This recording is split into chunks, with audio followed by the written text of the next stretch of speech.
오늘은 방학 동안 궁금한 수학 공부 이야기를 시작해 볼게. 자, 너희들이 궁금했던 것처럼 초등학교 1학년, 2학년, 3학년 이렇게 학년별로 나눠서 얘기해 주도록 할게, 너희들에게. 자, 초등학교 1학년. 1학년은 만약에 내가 10 이하가 안 된다. 그러면 손가락을 사용하지 않고 10 이하를 계산하는 방법을 연습하는 거야.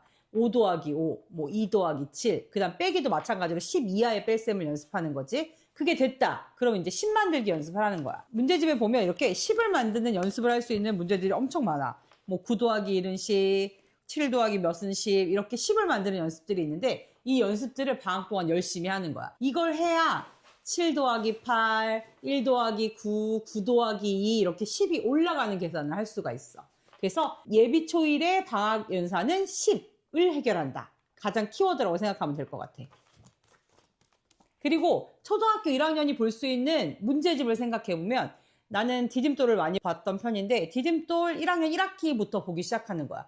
문제는 너무 쉬워. 왜냐면 5 이하의 수를 다루는 영역들이 많기 때문에. 근데 그 책을 꼭 보는 이유는 문제의 유형 때문이야. 그 유형을 경험해 봐야 최상위도 풀 수 있고 다른 문제들도 풀 수 있기 때문에 반드시 1학년 1학기 아주 기본서를 보고 시작한다. 그리고 나서 최상위 S나 최상위나 최상위 센이나 이런 것들을 다뤄보면 좋을 것 같아. 그거는 문제를 읽을 수 있다는 기준 하에 그 연습을 할 수 있다는 얘기가 되는 거야. 자, 초등학교 2학년의 연산은 방학 동안에 구구단을 외우는 거야. 겨울방학에도 여름방학에도 구구단을 외우는 연습을 하는 거야. 근데 구구단을 왜 이렇게 많이 오래 할까? 해보니까 한 1년 정도 애들이 걸리더라고. 그 외우는 게 걸리는 게 아니라 예를 들면 버튼처럼 79 했을 때 7일은 7, 7이 14 이렇게 나오는 게 아니라 바로바로 나올 수 있게 연습이 되는 과정이 한 1년 정도 걸리는 것 같아. 잘하는 애 빼고 그냥 평범한 애들 기준으로. 근데 내가 가장 구구단에서 가장 많이 사용하는 책 중에 하나였던 게 바로 이 디딤돌 연산 2B였어. 이거는 책이 처음부터 끝까지 다 구구단이야.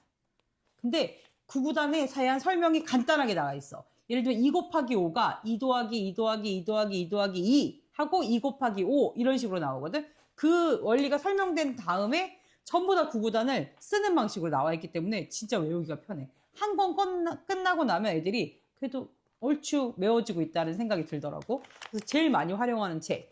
그 다음 구구단이 해결되는 과정 중에 그 다음 같이 연습해야 되는 건 두 자리 받아 올림 내림. 받아 올림, 받아 내림. 10을 올려주고 10을 내려주고. 이거에 대한 연습이 방학 동안 이루어지면 한 학년이 편해지겠지.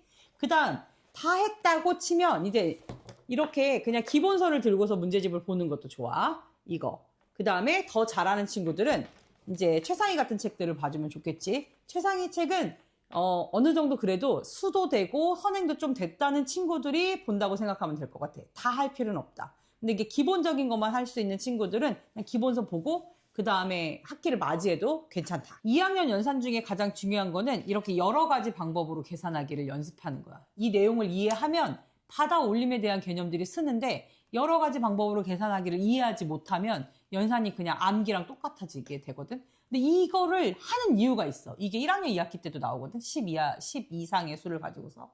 그걸 하는 이유가 있어. 왜냐면 받아 올림과 받아 내림과 수를 가르고 모아서 할 수 있는 연산들을 하려고 학교에서 이걸 가르쳐 주는 거야.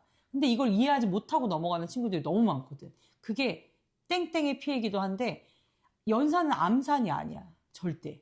그러니까 연산은 암기도 아니고 애들이 수를 기억해서 풀면 절대 안 돼. 뭐 7 더하기 8은 15다 이렇게 기억해서 푸는 게 아니라 7 더하기 8을 하더라도 8이 10이 되고 10을 뺀 나머지 5가 합쳐져서 15가 된다. 이 개념으로 같이 가는 게 여러 가지 방법으로 계산하기라고 생각하면 될 것 같아. 그게 2학년, 3학년 다 나와. 계속 반복적으로. 그걸 꼭 기억하고 연습하면 좋겠다. 내가 궁금한 게 만약에 내가 최상위를 못하고 그냥 넘어가는 게 난지 아니면 최상위를 하면서 그래도 다음 학기를 하는 게 시간적인 여유가 있다면 반드시 최상위 S는 보고 가라. 왜냐하면 문제라는 게 결국은 단편적인 걸 가지고서 우리가 문제를 풀진 않거든. 막 엄마들이 고민하는 게 있단 말이야. 사고력을 어딜 보낼까? 또 사고력을 꼭 해야 되나? 막 이런 것들을 하잖아. 근데 오늘 꼭 해주고 싶었던 얘기를 나중에 말미하긴 할 텐데 그런 것들의 모든 것들의 집합체가 바로 최상위 S 정도를 보는 거라고 생각하면 될 것 같아. 내가 문제를 풀 수 있는 능력. 근데 한 학기가 이미 다 한 학년이 지났기 때문에 내가 2학년 1학기를 보든 2학년 2학기를 보든 전부 다 내가 쉽게 볼 수 있거든. 그래도 그 문제를 경험하고 가는 게 훨씬 낫다. 자, 3학년. 3학년은 또 의외로 구구단을 못 외운 친구들이 많아. 정말 믿기 힘들겠지만 구구단을 다 떼지 못한 친구들이 많다. 그건 뭐냐면 내가 외웠다의 기준이 뭐냐면 눌렀을 때 나오는 거야. 88에? 이랬을 때 8일은 8, 이부터 가면 안 돼. 99 했을 때 9일은 9 이렇게 가면 안 된단 말이지. 그걸 안 되는 친구들은 다시 디딤돌 2비를 본다. 2비를 한 권을 풀고 나면 감이 또 잡혀. 그래서 항상 2비를 가지고 3학년도 시작한다. 그러면 3학년은 동시에 이제 연산을 하게 되는데 바닥 올림 내림이 있는 연산을 하는 거야. 세 자리, 두 자리, 세 자리, 세 자리에 바닥 올림 내림이 있는 연산을 반드시 연습하고 넘어간다. 그리고 나서 이제 3학년 기본서 보고 그 다음에 3학년 심화서 보고 그렇게 문제를 해결하면 되는데 여기에서 키워드는 내가 공부를 조금 그래도 기본서를 봤다. 이런 2학년 때 기본서를 좀 지나가고 뭐 문제를 그래도 한 권 이상은 풀었다. 그럼 이 친구들은 요일을 갈라서 화목에는 3학년 1학기, 월수금에는 최상위 2-2 이런 식으로 보는 것도 하나의 방법이겠다. 복습도 하고 그 다음에 예습도 하고 가장 중요한 건 2학년 2학기 때 시간의 계산, 달력의 계산, 길이의 계산 때문에 엄청 힘들었던 친구들이 많을 거야. 그때 방학 때 그 문제만 추려서 다시 한번 꼭 풀고 넘어가는 걸 권한다.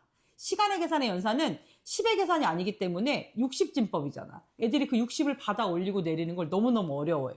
근데 2학년 2학기 때는 그걸 시간의 계산으로 알려주지 않아. 감으로 넘어가거든. 뭐 예를 들면 내가 피아노 학원에 3시에 갔다. 그러면 1시간 40분 후에 시간을 구하라. 근데 시간의 계산으로 알려주지 않거든. 이렇게 1시간 후의 시간, 그 다음 40분 후의 시간 이렇게 해서 구하거든. 그래서 그거를 어려워했던 친구들은 반드시 길이와 시간을 다시 한번 연습하고 넘어간다. 꼭, 꼭, 꼭